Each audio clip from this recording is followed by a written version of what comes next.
Olá, boa noite, sejam todos muito bem-vindos à primeira edição do Política Internacional em 2021. Sejam todos bem-vindos, bom ano e esperamos que 2021 tenha muito mais melhores surpresas e muito mais melhores informações a nível da política internacional e também de política externa. Hoje, o nosso primeiro programa do ano vai fazer uma retrospectiva da principal atualidade, ou pelo menos das principais temáticas que dominaram a atualidade internacional. E para fazer esta retrospectiva, este balanço das temáticas a nível da política internacional, temos como convidado o Dr. Rufino Tsitsoy, a quem dou as boas-vindas e agradeço por ser parte do primeiro programa de política internacional em 2021. Dr. Rufino, bem-vindo, feliz ano novo e sucesso em 2021. Muito obrigado, mesmo para si, Ignacio Dumo, e faço também os mesmos votos para todos que nos acompanham, que tenham 2021 muito próspero. Dr. Rufino, várias temáticas dominaram a atualidade internacional e algumas delas vão ser objeto dos nossos comentários ou da nossa análise hoje, mas antes de fazermos este rastreio internacional, eu gostaria de ouvir do Dr. Rufino qual foi, na sua opinião, a temática que mais impactou ou pelo menos influenciou as relações internacionais no ano passado e, claro, por que esta escolha? Bom, eu penso que houve muitos assuntos, mas obviamente que o que mais se destacou na arena internacional foi a Covid-19. Não só pela quantidade de vítimas produzidas, tanto as pessoas que padeceram da doença quanto as pessoas que morreram da doença, mas pelo nível em que esta pandemia afetou a relação entre os Estados, ao nível da crispação entre os Estados, as desconfianças entre os Estados, o fechamento das fronteiras, e isso num contexto em que nós vínhamos verificando que os Estados iam cada vez mais se aproximando, como fruto do processo de globalização que iniciou no final dos anos 80. Portanto, esta pandemia reconfigurou os termos em que os Estados se relacionavam, impediu que as pessoas viajassem como viajavam, de alguma forma estancou as economias nacionais, o que serve de alguma forma para promover as probabilidades de conflito a nível internacional. Portanto, foi uma pandemia muito desastrosa para as relações internacionais e que testou também todo o sistema, não só de solidariedade entre os países ocidentais, quando nós vemos, por exemplo, países como Cuba, como Venezuela a se predisporem a prestar apoio ao Reino Unido, mas também ao nível, como já dizia, das relações entre esses Estados, como é que os Estados europeus se relacionavam, como é que os Estados europeus se relacionavam com os Estados, com algumas potências, estamos a falar, por exemplo, dos Estados Unidos, e também ao nível interno dos próprios Estados, a legitimidade de alguns líderes, estamos a falar de líderes como Trump, como Bolsonaro, que se afirmaram num contexto de crescimento das ideologias das ideologias populistas e que foram postas à prova por esta pandemia. Portanto, as relações internacionais nunca mais foram as mesmas depois que eclodiu esta pandemia da Covid-19. E indo mesmo em contra, ou pelo menos tentando recuperar esta ideia do contexto em que, por exemplo, líderes como Bolsonaro e Trump ascenderam ao poder, e esse teste que a Covid trouxe, parece que Trump chumbou no teste ao perder as eleições em finais do ano passado. E a questão que eu ia lhe fazer é: acredita que a breve trecho, ou pelo menos acredita que a gestão da Covid-19 foi o principal teste, por exemplo, a administração norte-americana?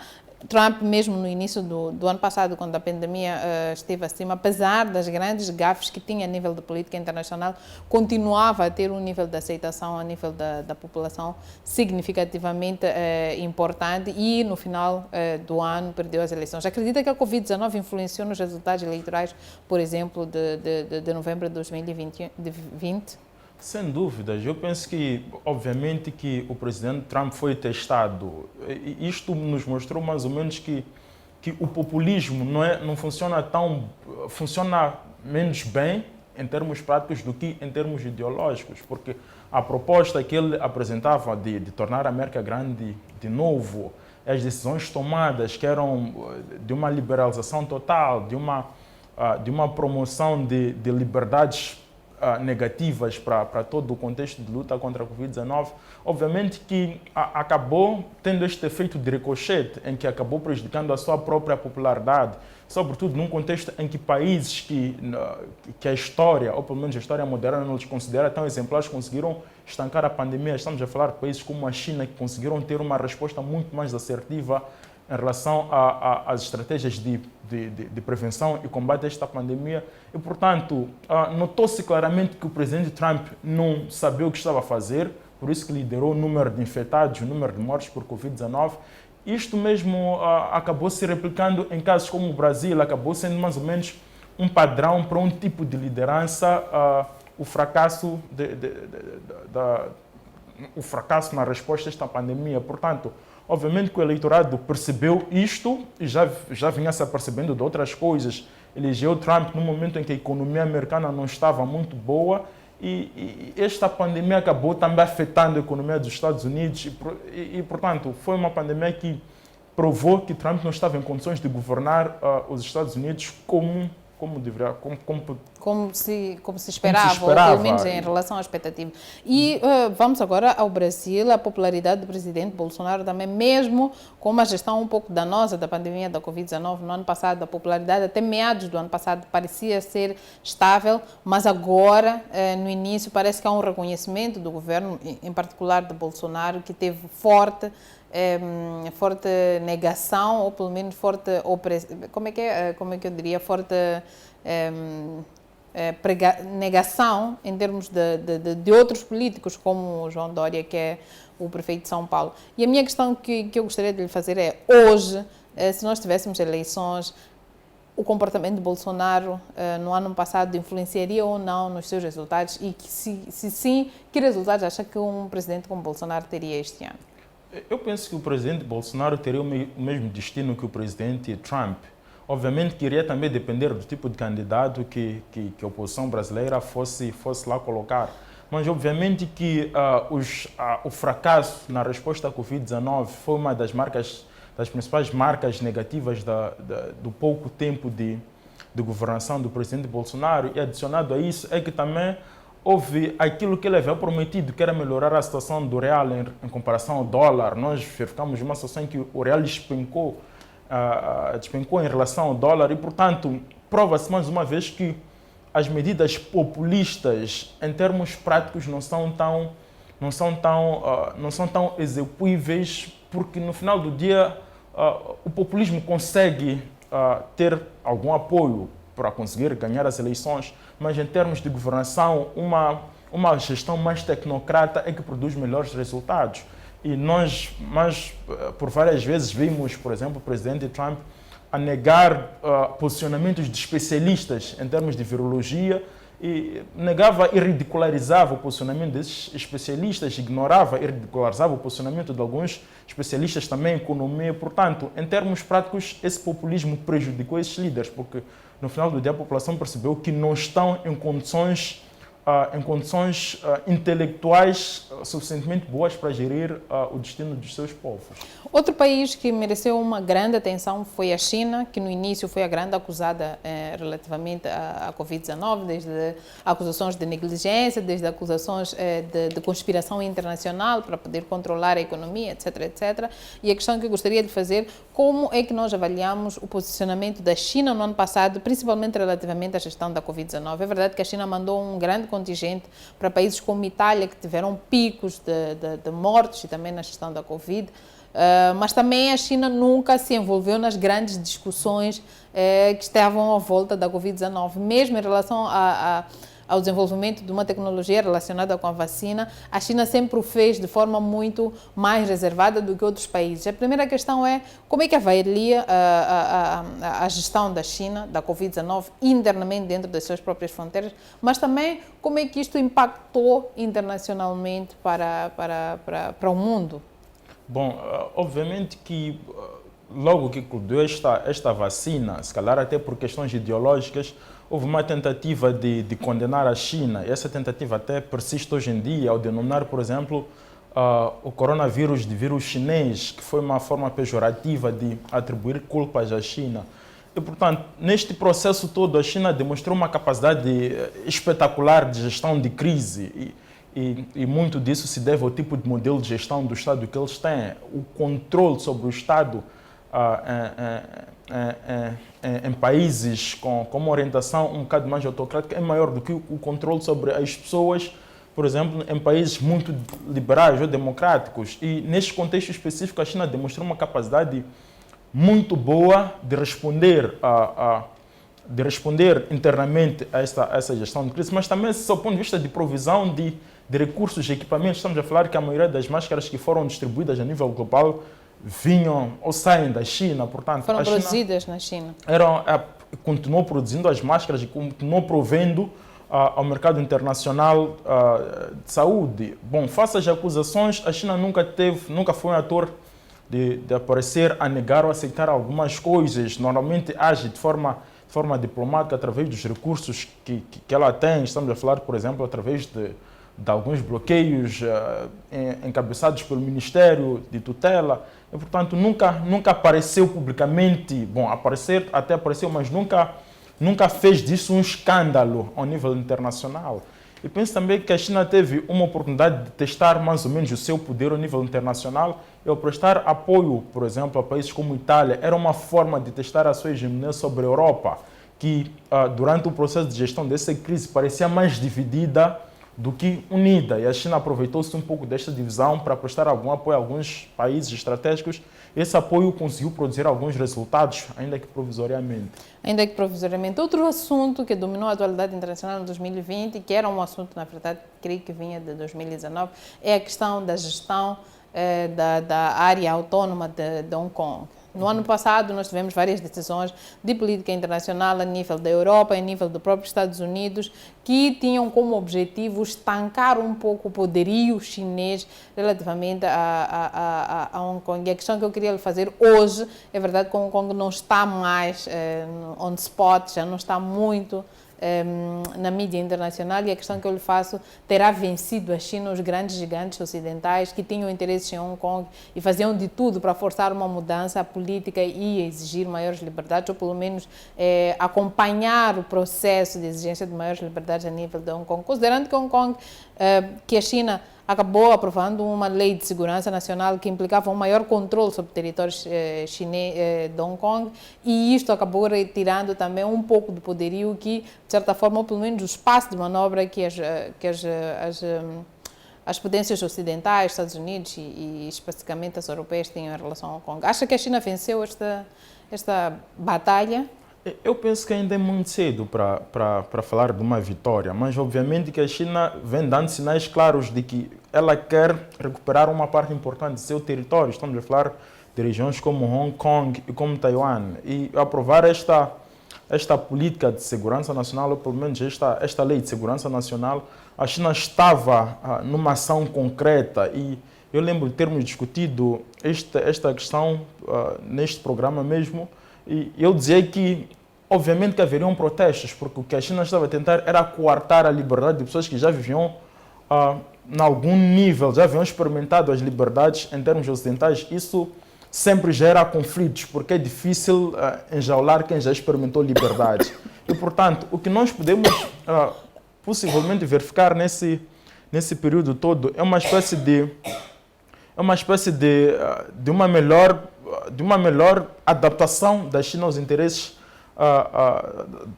das pessoas que vivem, ou dos naturais de Hong Kong. Mas, acima de tudo, eu penso que é muito cedo para falarmos de uma vitória da China, também porque, em termos práticos, não houve muitos avanços por conta de protesto, e a China aproveitou-se, lembro do período de coronavírus, para avançar ou forçar ainda mais esta lei de segurança nacional. E mesmo com o coronavírus, as pessoas não pararam em casa, saíram à rua para protestar contra esta lei, porque parecia mais importante do que a preservação do estado de saúde lá vigente. Portanto, eu penso que ainda é cedo. Os países ocidentais têm um interesse estratégico muito grande em Hong Kong.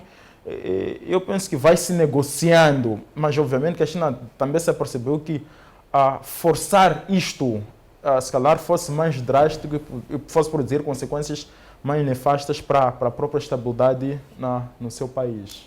Uma das principais novidades, ou pelo menos uma das principais consequências da pandemia da Covid-19 foi o encerramento de fronteiras. Para um mundo que, desde a década de 90, começava a experimentar grandes movimentos migracionais, um mundo extremamente globalizado, extremamente interdependente, fechar fronteiras, manter as pessoas dentro dos seus territórios foi um grande golpe ao que se entende como globalização e como liberdade das pessoas para migrarem. Esta situação foi melhorando até meados do ano passado, até quando os países europeus começaram a conhecer novos picos do coronavírus, que nesta altura estão a níveis muito mais altos. E a questão que eu lhe faço é como é que vê a questão das movimentações, como é que vê a questão das próprias fronteiras no mundo em 2021. Como é que acha que as ações que ocorreram no ano passado poderão impactar no que vai acontecer neste ano? Principalmente porque voltamos à mesma situação que nós tivemos no ano passado de encerramento de fronteiras quase que a nível global. Bom, nós estamos realmente a voltar a este contexto de encerramento de fronteiras. É uma coisa atípica. Por anos, o esforço dos Estados tem sido liberalizar as fronteiras, aumentar a abertura das fronteiras. Por isso, os processos de integração regional e afins.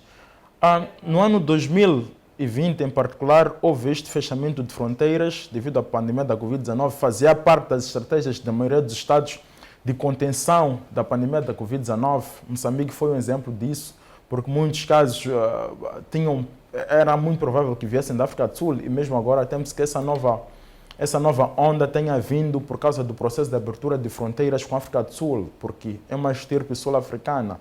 E, portanto, o que se pode esperar em 2021 vai estar dependente daquilo que vai ser o ritmo de resposta. Mas como é que acha que este encerramento de fronteiras impactou na economia, principalmente relativamente às relações internacionais e aos movimentos das próprias pessoas? Nós tivemos a questão em relação à Grécia, dos refugiados que foram impedidos, os que estavam na fronteira com a Grécia, de chegar à Grécia, porque provavelmente poderiam atravessar a fronteira para a Europa e criar problemas não só de segurança, mas também de propagação da Covid-19.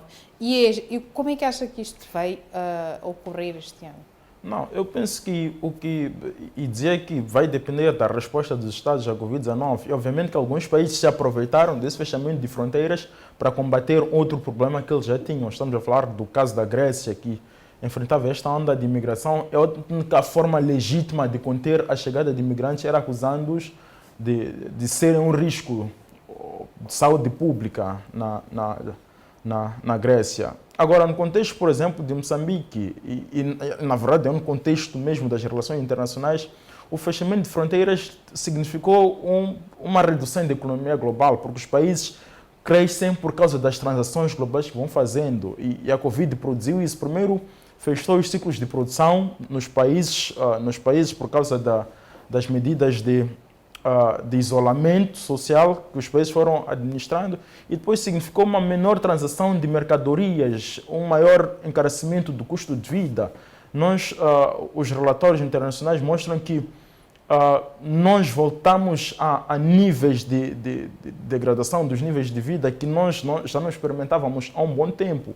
E para países como Moçambique, por exemplo, que são muito vulneráveis e que são dependentes de exportação, não só daquilo que entra, mas também há muita gente que depende deste negócio para sobreviver. Negócios informais. Destes negócios informais de troca de mercado. Ficou gravemente afetado. E hoje em dia continua-se a falar disso, de que há muitas pessoas que deixaram de fazer negócios e que estão paralisadas em casa, e o nosso Estado também não tem capacidade de apoiar as pessoas. Portanto, este fechamento de fronteiras significou uma degradação dos níveis de vida das pessoas, significou ainda mais que as relações internacionais só ocorrem quando as pessoas cruzam as fronteiras. Interação entre as pessoas. Mas, por outro lado, nós podemos verificar um processo importante nisto, por exemplo, que é o aumento do uso das tecnologias digitais para a comunicação entre as pessoas. Nós mesmos fomos testemunhas disso através do crescimento dos usos de plataformas como o Zoom, Google Meetings e outras plataformas que permitiam que as pessoas continuassem a interagir apesar de não estarem fisicamente juntas. Portanto, nos ensinou novas modalidades de interação, mas também significa até hoje em dia graves danos econômicos à economia dos Estados. E em relação ao que nós temos por exemplo, em relação à Tanzânia, que suspendeu todas as medidas de prevenção à Covid-19 no ano passado. Entretanto, algumas das nossas fronteiras estiveram abertas no ano passado com a Tanzânia. Com os outros países, os números relativos à Covid subiram exponencialmente, e na Tanzânia, talvez por não registro ou não continuamos com essa situação. Como é que vê a questão de termos um mundo que fecha as suas fronteiras, que toma medidas a todos os níveis para a prevenção da Covid-19 e nós tivemos um país vizinho que simplesmente ignorou todas essas medidas e parece não haver registros consistentes de que há um caos ou de que as pessoas estejam numa situação de vulnerabilidade relativamente à Covid. Como é que Moçambique, por exemplo, vê essa situação e como é que nós, como mundo, olhamos para a situação da Tanzânia nessa temática? Bom, eu penso que se a Tanzânia tivesse o mesmo nível de interação que a África do Sul, nós estaríamos numa situação muito mais preocupante. Mas se nós formos observar os números de Covid, ao nível, por exemplo, da província de Cabo Delgado, os números são baixos. Isso não significa necessariamente que a Tanzânia esteja melhor precavida. Pode ser apenas que não haja tanta interação, também porque se olharmos em termos estratégicos, a cidade de Pemba está praticamente no centro da província de Cabo Delgado, está longe da fronteira da Tanzânia, que é o principal foco da aglomeração das pessoas. Isso pode ter jogado um papel importante para evitarmos que o descuido de países como a Tanzânia não nos afetasse tanto. Mas, obviamente, que uma situação parecida, e se mais países tivessem optado pela mesma medida, colocaria em risco aqueles que se previnem. Eu penso que é a mesma situação que se dá entre as pessoas. Aquele que se previne está em risco porque o outro não se previne. Nas relações familiares, nas relações de trabalho, acaba colocando em risco aqueles que não se previnem. E com os Estados é exatamente a mesma coisa. E obviamente que eu penso que os poderes regionais devem sentir a sua força, não é?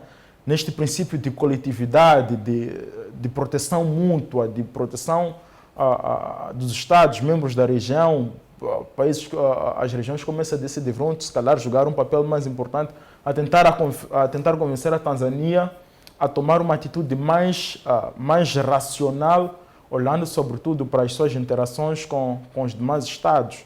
E se calhar também um pouco mais a região da África Oriental, que também deve jogar um papel importante, porque se calhar há mais interação entre os tanzanianos e os quenianos do que os tanzanianos e os moçambicanos. Isso pode afetar, obviamente, a relação entre os Estados. Muito obrigado, Dr. Rufino. Vamos a um brevíssimo intervalo e voltamos à segunda parte, onde iremos abordar outras temáticas de atualidade internacional que dominaram a política internacional em 2020. Voltamos, até já.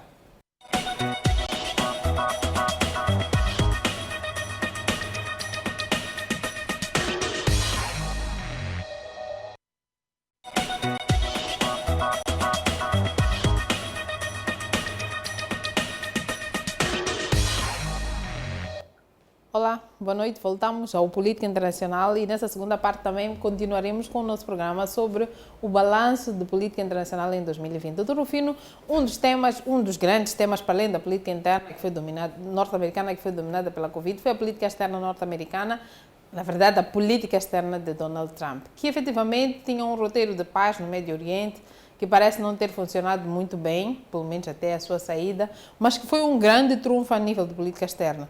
Como é que acha que este acordo vai fluir ou funcionar? Como é que avalia, por exemplo, as condições e o contexto em que esse acordo foi assinado no ano passado? E como é que acha que ele vai dar, se Joe Biden eventualmente vai dar seguimento? Eu não queria pedir que não desenvolvesse muito em relação a Joe Biden, porque teremos um programa especial relativamente a este, mas principalmente o contexto em que, por exemplo, a política externa norte-americana conseguiu um acordo na região do Médio Oriente, principalmente entre Israel e Emirados Árabes Unidos. Bom, eu penso que, no geral, em termos gerais, a administração de Trump foi prejudicial para as relações no Médio Oriente. Se nos lembrarmos, por exemplo, daquela decisão de transferir a capital de Israel para Jerusalém, e depois olhamos também para aquilo que seguiu ao assassinato do general iraniano Soleimani. E, portanto, nós verificamos uma política de Trump muito prejudicial para as relações com o Médio Oriente, uma política de paz que estava mais a colocar os Estados mais numa situação de ameaça, de confrontação, do que propriamente de paz. Entretanto, Donald Trump tem um orgulho de dizer que teve uma administração de 4, 5 anos sem invadir nenhum país. Eu penso que aí não invadiu porque as circunstâncias não permitiram. Eu penso que se tivesse renovado para este novo mandato, muito provavelmente tivéssemos tido uma invasão, à semelhança dos seus antecessores, que no segundo mandato é quando fazem e desfazem, por ter mais ou menos uma liberdade maior do que tem no primeiro mandato. por causa das pressões de renovação.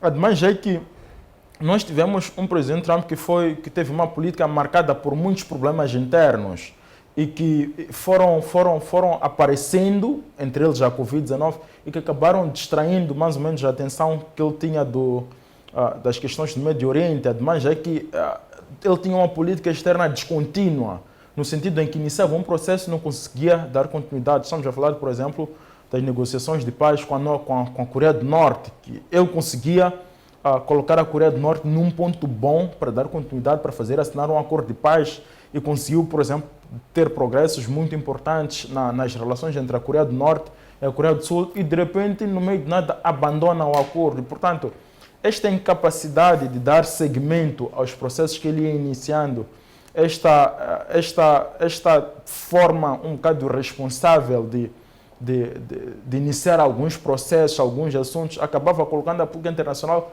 numa situação de vulnerabilidade, ou pelo menos de propensão à eclosão de conflitos, do que propriamente de estabilização e de paz. E obviamente que o presidente Trump não invadiu nenhum país, mas nós não sabemos se isto teria continuado assim, se tivesse tido mais uma oportunidade. Outro assunto que dominou a política internacional foi a questão venezuelana. Os Estados Unidos tiveram grande intervenção na questão venezuelana em 2020.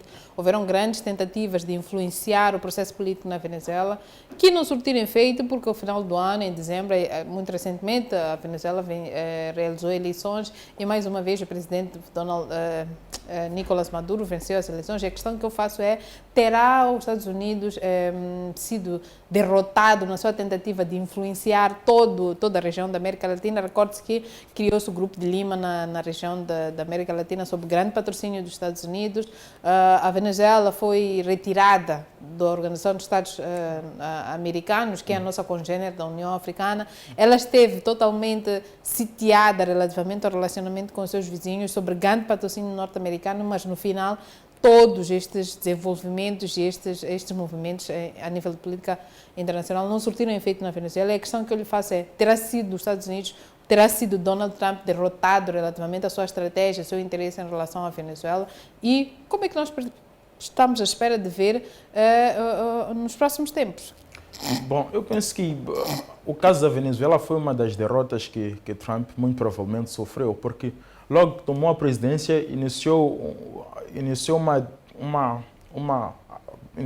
ou desencadeou processos de política externa muito agressivos face à Venezuela, que visavam esta mudança de regime, não é? Colocassem um regime mais favorável aos interesses americanos. E o facto da Venezuela ter tido apoio de atores-chave como a Rússia, como a China, terem estado sempre lá presentes e a darem demonstrações de disposição, e a Turquia também, a darem demonstração de disposição para qualquer coisa, qualquer eventualidade, intervirem, isto obviamente que afastou os interesses americanos.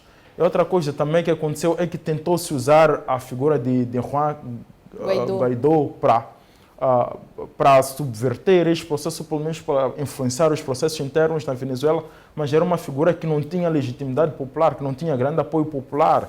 E Venezuela vivia, se calhar, mais um contexto de gente a sair do país do que propriamente interessada em ficar e lutar por maiores liberdades. Portanto, eu penso que o caso da Venezuela foi um daqueles casos em que os Estados Unidos fracassaram provisoriamente, porque é um caso não concluído, é um caso ainda em andamento, mas pelo menos podemos chancelar que Trump não conseguiu alcançar os seus intentos com a Venezuela. Agora, com a administração seguinte, obviamente que, ainda aqui sob o risco de já fazer aqui mais ou menos projeções, eu penso que vamos voltar mais ou menos àquilo que era a atitude do presidente Obama em relação à nova administração. E não nos esqueçamos que os Estados Unidos, ou pelo menos a política exterior dos Estados Unidos, seguia em função dos recursos estratégicos. A Venezuela tem muitos desses recursos estratégicos e a política exterior dos Estados Unidos também sempre se baseou em influenciar a política doméstica norte-americana, por isso que interferiu e promoveu muitos golpes de Estado na América Latina. Não conseguiu na Venezuela, mas nada nos garante que a nova liderança não volte à carga, né, em relação à Venezuela, e que continue a tentar influenciar os processos internos a favor dos Estados Unidos. Bom, outro assunto tem a ver com Moçambique e com a nossa região. O primeiro assunto que eu vou trazer aqui é a questão da segurança na região. Ou seja, Moçambique esteve, ou pelo menos dominou a atualidade internacional nas temáticas relativas à segurança e também ao terrorismo. Para além disso, Moçambique teve um assento na União Africana, tem agora a presidência da SADC. E a questão que eu gostaria de lhe colocar é como é que avaliou a questão e a gestão da segurança no norte de Moçambique, a questão de segurança no geral em Moçambique, ligada também com a gestão da região relativamente aos acontecimentos em Cabo Delgado. Bom, eu penso que Moçambique em 2019 marcou passos importantes.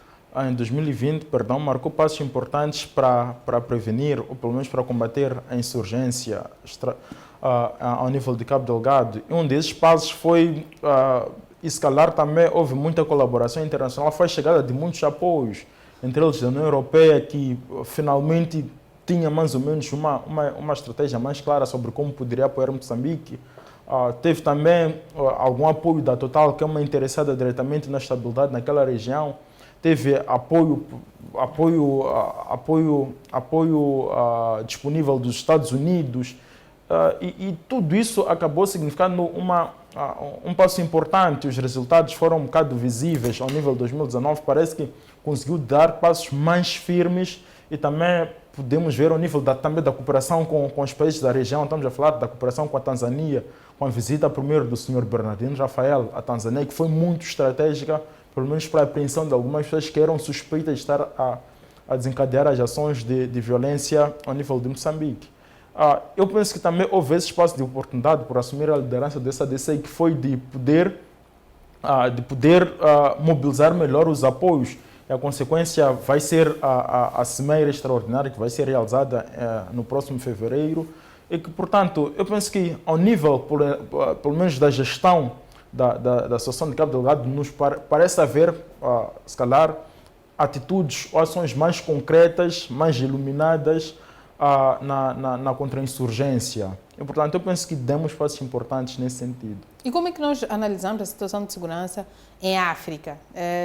Não sei se temos tempo para, por exemplo, analisar a questão das eleições. Agora tivemos muito recentemente eleições, mas também tivemos eleições na Tanzânia, tivemos eleições no Uganda, tivemos também eleições, creio que no Malawi, etc, etc. E a questão que eu queria lhe fazer, para além da gestão da segurança aqui na região, que está muito ligada aos acontecimentos em Cabo Delgado, a questão da segurança na África Central, que está muito ligada à situação da República Democrática do Congo.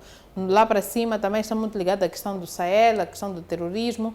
Como é que avaliou os grandes esforços que foram feitos a nível regional e a nível dos países internamente para estancar a questão principalmente ligada à insegurança que tem relacionada com o terrorismo? Bom, eu penso que nós tivemos uma política habitual dos Estados africanos, em particular da União Africana, que, mais uma vez, se olharmos, por exemplo, para a situação da Somália, permanece o mesmo quadro de violência. Se olharmos para o Quênia, é mais ou menos o mesmo cenário que se verificava há alguns anos atrás.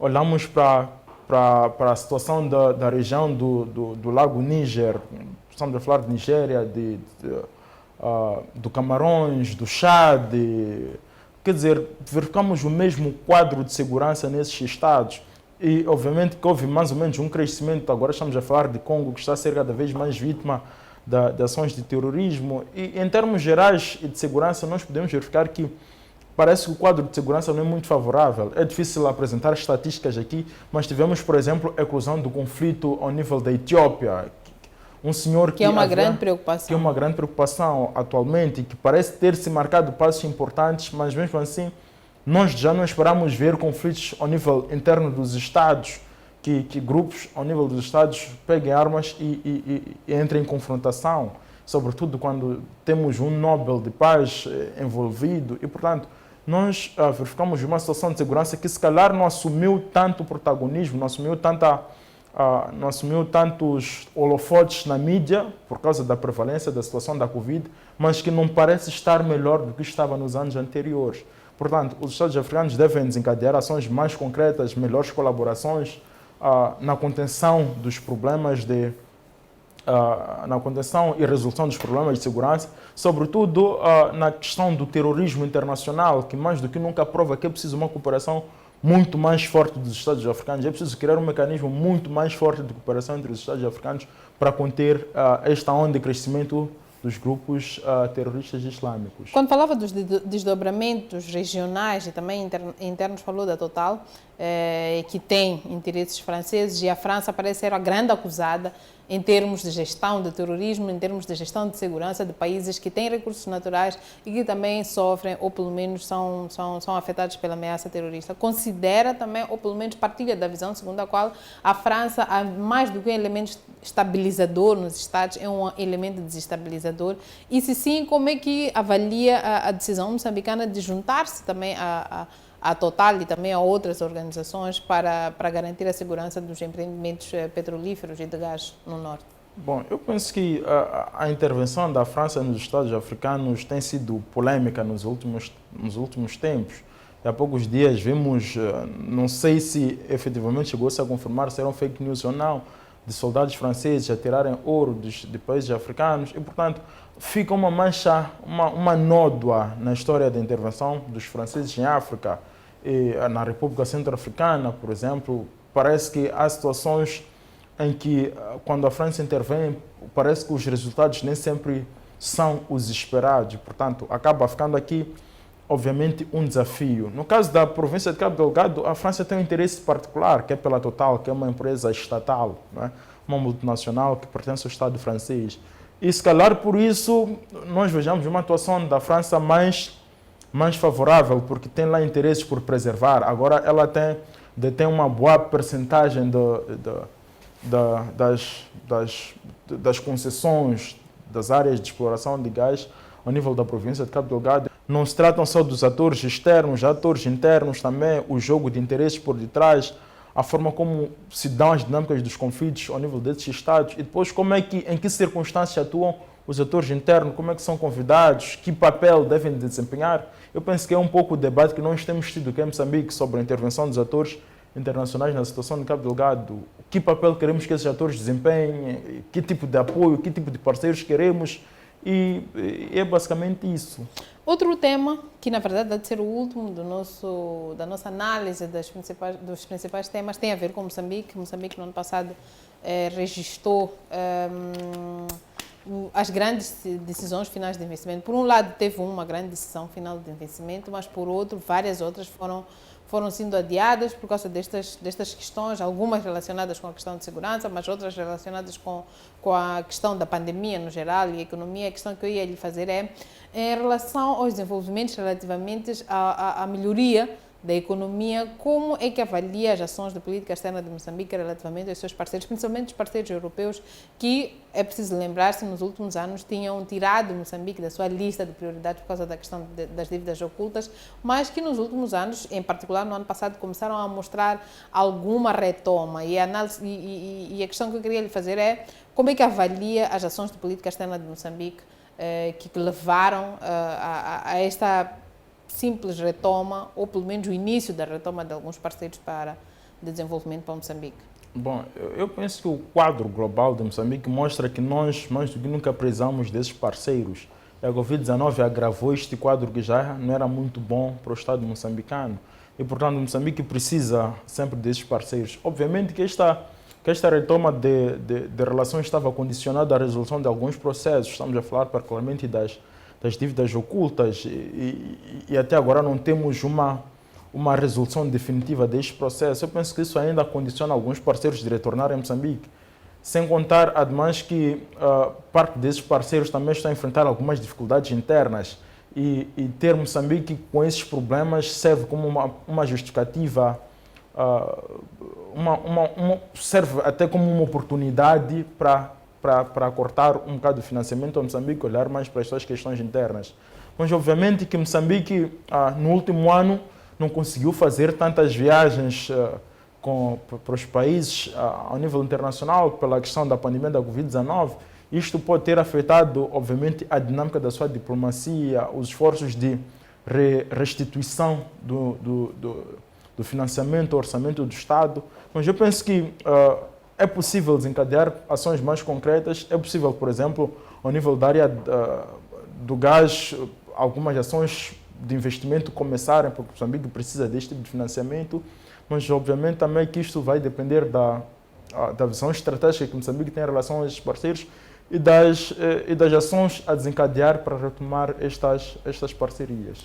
Muito obrigado, Dr. Rufino. Termina assim o nosso Política Internacional num dia em que fizemos um balanço das principais atualidades internacionais que dominaram a política externa no mundo e também em Moçambique. Voltamos na próxima semana com um programa sobre as perspectivas, sobre aquilo que nós esperamos no próximo ano. Até lá, nos vemos.